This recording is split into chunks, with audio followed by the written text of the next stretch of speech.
Alright guys, Murph's here, and today I want to talk about this, a Colt M4A1 chambered in 5.56. Now, in order to talk about this, we are going to go into a little bit of history, but however, I want to first start off with a caveat. Now, as we can see, I am not in my normal surroundings.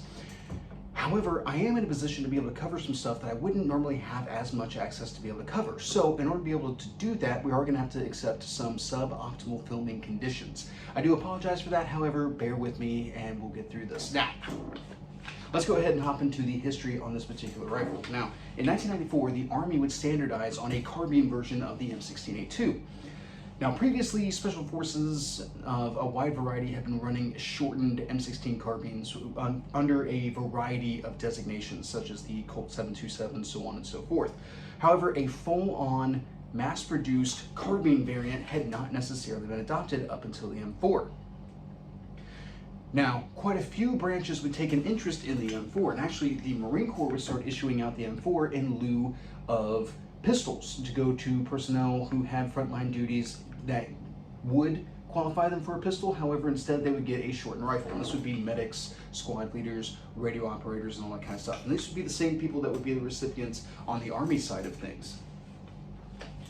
Now, eventually, the military would decide to start updating the M4 with the Modular Weapons System program, which brought it into more currency with quad rails and all that kind of stuff in order to be able to adapt modern optics and laser designators and all that kind of stuff that were indicative of modern warfare. Now, SOCOM would have a complaint fairly quickly with the M4, and that was specifically that they were having catastrophic failures because of their high round count lifestyle, as well as utilizing the M4 at times in a specific type of tactic in which they would have a couple of guys emptying mag after mag after mag, employing the M4 as kind of a pseudo squad support weapon. Now, the original M4 barrel was quite light, and you can understand why there would be increased wear on these particular barrels with that type of methodology being utilized. Now, SOCOM would talk to Colt and say, hey, we need something that better suits our needs, and Colt would pretty much tell them, well, it's working for everybody else, so I guess you guys just need to figure it out. And figure it out they would. SOF would launch or Special Operations Forces, SOCOM in general, would launch the SOPMOD program to replace the M4 in use. Now, if you're looking for a video covering a lot of the ins and outs of the SOPMOD program, I'm not necessarily going to go into that because the channel Small Arms Solutions with Mr. Bartocci has already covered that particular subject in depth. The man is a wealth of knowledge. So if you're interested in that, I'll put the link to the video in the description and you guys can check that out. He knows a lot. It's like the guy's written books on the subject or something like that. Now, SOCOM would identify a rifle out of the SOPMOD program. However, Colt would wind up coming out with an updated version of the M4 afterwards that really neatly fitted what SOCOM was looking for to begin with. So they would wind up getting a sale of their rifles to SOCOM. Now, SOCOM would not be the only ones who found the rifle to suit their needs, and actually the Army would take an interest as well, and they would put it in order for thousands of these rifles, more so than what Colt could actually satisfy. So the Army would turn and subcontract from Remington and FN. This would anger Colt, who would take the government to court over this matter. While that was going on, the Army decided that they would start buying upgrade packages in order to be able to update existing stocks of M4s over to the M4A1 feature sets. And you actually see this type of stuff all throughout history. Somebody modernizes some aspect of an already existing rifle, and then existing stocks of that rifle get brought onto the new standard and all that kind of stuff. You see it all throughout World War I, World War II, so on and so forth. Now, the Marine Corps would also decide that they liked the M4A1 and they would start purchasing them. And by 2016, it would actually replace the M16A4 in frontline service with the Marine Corps. The Army would quickly go over to issuing out M4s and M4A1s in lieu of the M16A2, with the global war on terror showing that a more compact rifle was needed. Now, quite a few updates would be seen throughout this process with the rifle's use with SOCOM, in which you would see first going away from these Knights armament rails over to a RIS-1, which would be a longer quad rail that would encircle the front sight post, and then you would see the RIS-2, which would do away the front sight post entirely. Currently, SOCOM is running the URGI rails, which are actually thinner M-LOK rails and a mid-length gas system on the M4A1. Now, the Marine Corps would start to move away from the M4A1 with the adoption of the M27 IAR and would go back to just issuing out M4A1s to either rear echelon types or those with other than combat frontline duties. The Army has just adopted the XM5, also known as the MCX Spear, and will be phasing out M4s in a similar manner over the next couple of years. Now, on the civilian side, this rifle will be known as a Colt 6920 and has seen wide adoption in a large number of government entities as well as law enforcement agencies all across the country. And this rifle is also available for sale on the civilian market to any of those who have an interest in the money in order to be able to purchase it in semi-automatic. All right, guys, that pretty much covers history. Why don't we go ahead and go into the features of this particular rifle and we can discuss how this is different from an M4. First off, we have our flash hider, which is an A2 style flash hider, which you can tell the difference between an A2 and an A1, and that an A1 has open ports on the bottom, where on the A2 it is closed up. And this is so that venting gases from firing rounds doesn't necessarily disturb your surroundings, say if you're shooting in a dusty environment or you have a lot of heavy foliage. It's less likely to give away the position of the firer. Now, coming back to our barrel, we have a 4150 chrome moly vanadium steel cold hammer forged chrome-lined 1-in-7 twist barrel. And this is actually the first departure from the M4 technical data package. The M4A1 had a much lighter barrel. Underneath this handguard, from the gas block all the way back to the chamber, is a much thicker profile barrel, which is better able to handle high round counts and the heat and all that kind of stuff that's associated with that. Now, we have a bayonet lug here underneath the rifle, because bayonets are still apparently relevant. Originally, the sling swivel would be located on the bottom on the M4s, but that would be updated on the MWS program, let alone the M4A1, to a side-mounted sling swivel that we see here. This can be switched over to either side just by driving out a roll pin. And this was done so that an underslung grenade launcher wouldn't necessarily get in the way of the sling. Now, we also have an F-marked A2 style front sight post. Of course, it's a Colt, it's absolutely F-marked. The sling that I'm running off of this particular rifle is a Blue Force Tactical 2-point adjustable padded sling. Now, as much as I do like 2-point adjustable slings, and I do like this sling, it is quite comfortable, one of the things that I don't like about it being padded is that it's awfully rigid, and I don't feel like it necessarily drapes around my shoulders as nicely as a less padded sling would whenever I'm doing more dynamic type stuff. Now, we do have a carbine length gas system on this particular rifle. On our, well, coming back to our rails, we have the Knight's Armament quad rail. I have some rail covers on here so that I have a little bit more protection from when this rifle heats up. It is heat shielded, however, you can overcome that with heat.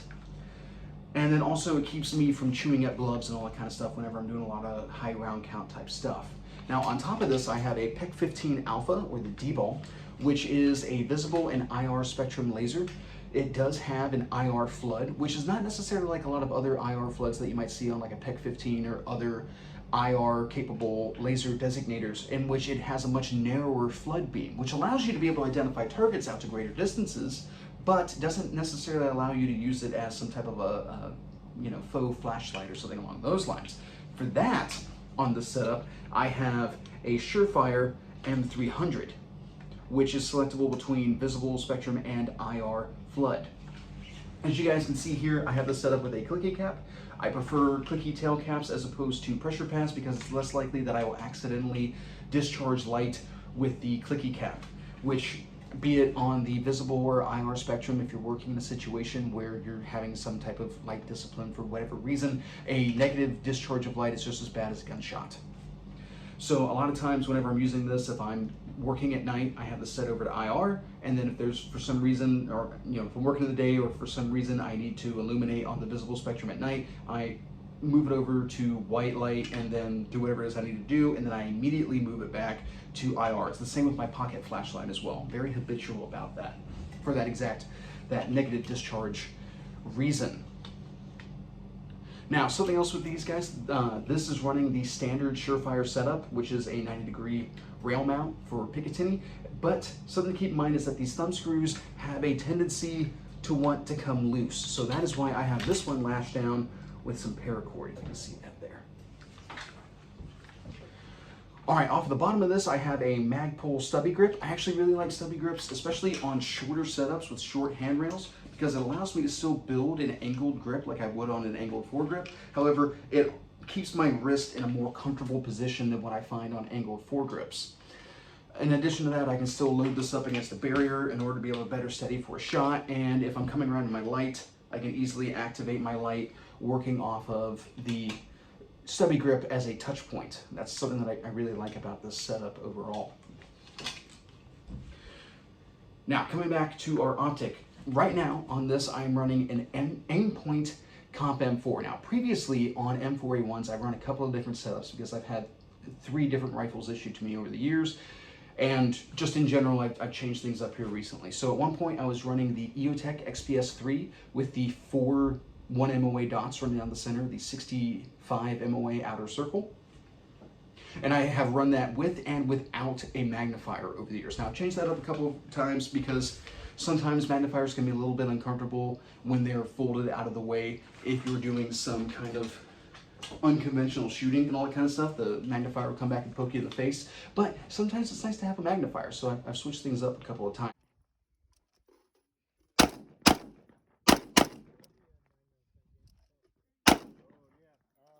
Now, here recently, we wound up turning in all of our EOTechs, so at that point, I switched over to the Comp M4, which has been a long time standby for me. I have a lot of time on Comp M4s. I'm very comfortable with this optic. Now, this has a 2 MOA dot, which still gives me plenty of data to be able to work off of should I need to be able to take longer shots, while also giving me a nice clean sight picture whenever it is that I'm trying to do close range stuff, which is one of the complaints I had with the XPS3. Specifically because you can really only make out those dots when you have a magnifier. Otherwise, they just kind of look like this red smear going through the center of your circle. It's workable, but it's not my preferred.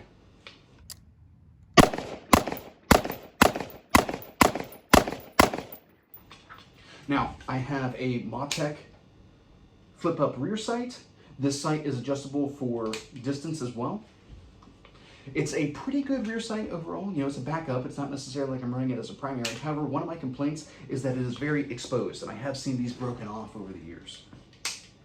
Now, coming to the upper. If you guys have seen my previous AR-15 videos, you pretty much know what I'm going to say about the upper. It's a lot of standard data.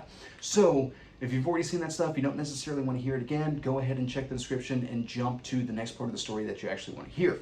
But for the rest of you, starting off with our charging handle.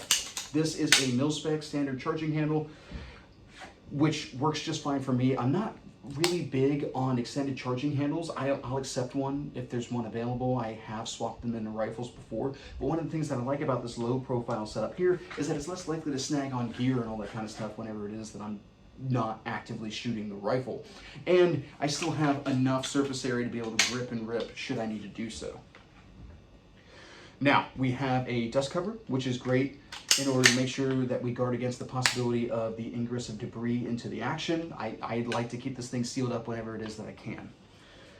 We have a brass deflector right here on the side, which is fantastic for right-handed shooters if you're doing any type of shoulder transition shooting, because it keeps the possibility, or at least diminishes the possibility, of taking brass to the face, which, having worked with an X95 Tavor, I've definitely taken brass to the face before. I appreciate having this available on the rifle. And of course, it's also handy for left-handed shooters. Now, the forward assist is a hot button topic for an awful lot of people. Let's go ahead and discuss that a little bit. A lot of times people ask you, when have you ever used a forward assist? Eugene Stoner didn't want a forward assist on the rifle originally. It's useless. It's going to cause more problems than it's going to solve. However, I use a forward assist quite frequently, and that is because I frequently do press checks in order to make sure that the rifle is ready to go when I need it. Be it that I'm about to start whatever course of fire in training, or I'm at a competition, I want to make sure that my rifle's ready to go, or, you know, I'm about to go do something work related and I need to make sure I have rounds in the chamber. And the whole idea behind press checks is to make sure that when you come up on target, you get a boom and not a click, because in those situations, a click is absolutely deafening. Now, sometimes when you do a press check, the bolt doesn't have enough oomph to get back into the chamber for a wide variety of reasons. You got maybe a little bit of crud built up in there, some carbon or something along those lines, or you're working in a dry, dusty environment that just isn't necessarily allowing metal on metal contact to be able to move past itself. So a forward assist helps mitigate that issue. Now, The important thing to remember about a forward assist, just like any other tool, is that it has its limitations. This is not a reset button. If you are sitting there shooting, bang, bang, bang, bang, bang, and you have a malfunction of some sort, a forward assist is unlikely to be the thing that you need to do in order to be able to correct it. At that point, you might need to either conduct an immediate action or transition over to a pistol and then figure out what's going on with your rifle afterwards, situationally dependent, of course. Now, our bolt carrier group is mil-spec, M16 cut, has a properly staked gas key, all those types of things that you would expect to see out of a duty use type M4 or AR-15 in general. And of course, we have M4 feed ramps because it's an M4. Now, coming down to our lower, we have a standard magazine release, what we would expect to see. We have a standard bolt release on this side as well. Now, our fire selector is another departure from the M4 design, which in this case is that we have an ambidextrous fire selector with a short offside for us. Now, I'm not the biggest fan of ambidextrous fire selectors, specifically because the offside here has a tendency to come down and kind of irritate my grip. I don't notice it so much when I place the weapon on fire as much as when I come back onto safe, which is why you will frequently see me curve my hand back to bring the weapon back to safe. Now, my early training was on single side safeties, so even when coming over to cross shoulder type stuff, it is very natural for me to use my hand to rotate the weapon to fire. And that's something that I still do now because it's just hardwired in at this point, and I haven't seen a whole lot of need to change it. Now, this is a 3-position safety because this does have a giggle switch outfitted. And if I get the opportunity, I will roll in some full auto footage, but don't necessarily hold your breath. Now, something else that's interesting about this particular rifle is that this is actually an update version, and you can tell that because we have X's across M4 carbine, as well as X's on the fire selector where it used to say burst. The M4A1 did away with burst fire and went just over to full automatic. And this actually did a lot for the trigger because on the burst function triggers, you had a tendency to have two different styles of trigger pull. With the M4A1, you have a much more consistent trigger pull, though it is still a mil-spec trigger. So it's not like this thing suddenly turned into a competition-ready trigger just because you switched over to full automatic capability. Now, our pistol grip is an A2 style pistol grip. We have the A2 bump right there, which is not necessarily my favorite thing, and I have a tendency to Dremel these off on my own rifles at home, but on my actual duty rifles, I don't normally mess with it as much. And here recently, it's not been really grinding on my fingers or anything like that, so I've not been too worried about it. Now, coming back to our receiver extension, it is of course mil-spec. The Kessel nut is properly staked, and we have a standard AR-15 style stock. This is the cheap one that a lot of rifles come with. Now, I personally do not mind the stock. I find it to be slim enough in order to be able to work around body armor, and that's what I'm more concerned about, having something that's nice and slim that I can still get plenty of contact surface in order to be able to stabilize the rifle. Now, a lot of people will go with a wide variety of stocks, and actually SOCOM would go with the SOP mod stock, which would have a wider space in order to be able to get a better cheek weld. I've never particularly cared for those. I feel like there's too much mass and it kind of pushes me off the rifle a little bit, so I don't mind running these style of stocks. Now, I will say that they're a little more fragile, but they're also very cheap and easy to replace. Now, we do have a sling swivel mounted at the bottom here, and then we also have a sling spot up here on top. This is where I prefer to run because it allows the rifle to hang more naturally. This is vestigial at best at this point. All right, guys. That pretty much covers features. How does it shoot?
Well, honestly, it shoots about like any service rifle that you would expect it to shoot. And guys, I know it's a carbine, and I'm kind of using the terms interchangeably, but that's just apparently how my brain works, so we're just going to go with it. Now, I get roughly 4 MOA groups out of this, which is perfectly acceptable for a fighting type rifle. For the most part, I've had no issue being able to engage with this, whatever it is that I want to engage. I've pushed out to 300 with all of the optics that have been mentioned before, and have had no problem ringing steel or knocking over whatever target it is that I'm aiming at. Now, one thing that I have noticed in comparison against my Mike 18, which I was running for a little while, which if you guys are interested in learning more about what a Mike 18 is, go ahead and check the description. There'll be a link to the video there. Now, something that I noticed is that this having about 4 inches more barrel past where it is that I can actually grip and control the rifle is that this doesn't stop as quickly transitioning between targets as the Mike 18 did. So that being a much shorter setup, it was very easy to snap between targets and really control that snap whenever it is that I swung. This takes a little bit more energy because it is heavier to be able to get moving, and then it takes a little bit more energy in order to be able to get it to stop where it is that I want it to. Now, does that mean that I can't transition between targets and this is some way inhibiting my shooting? No, not at all. It's just something that I have to work around. It's just something I have to take into consideration whenever it is that I'm shooting this particular rifle. All right, guys. So, what are my recommendations when it comes to this particular system?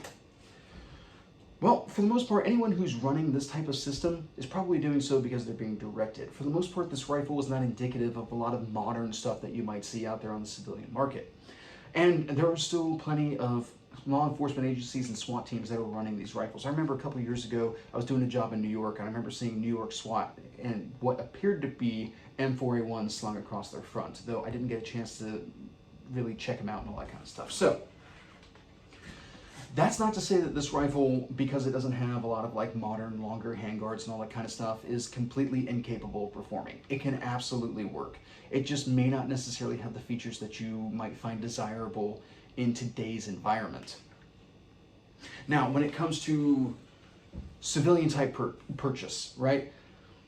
The Colt 6920 or FN's new military classic, because they have taken over the technical data package for the M4A1, those rifles I'm not as enthusiastic about, primarily because they are rather expensive for what it is that you're getting. You can take the same amount of money that you would invest into a Colt 6920 or one of the FN models and get a more modern AR-15 out of it. And that I would think would be a more savvy purchase than pursuing something with these short handguards and, you know, carbine length gas system and all that kind of stuff. Now, if you're looking to replicate a rifle that you served with, be it in a government agency or a law enforcement agency, I absolutely understand that. I get it. I want to do the exact same thing in my own personal rifles. However, that's understanding that I'm more or less LARPing at that point. I'm replicating something from my past in order to be able to have the enjoyment to shoot it, not necessarily something that's indicative of the most current cutting-edge technical data packages. Now, what are my uses for this particular rifle? Well, this is my duty rifle. This is provided to me by my employer. Hold on just a second there, guys. Had something pop up on the screen.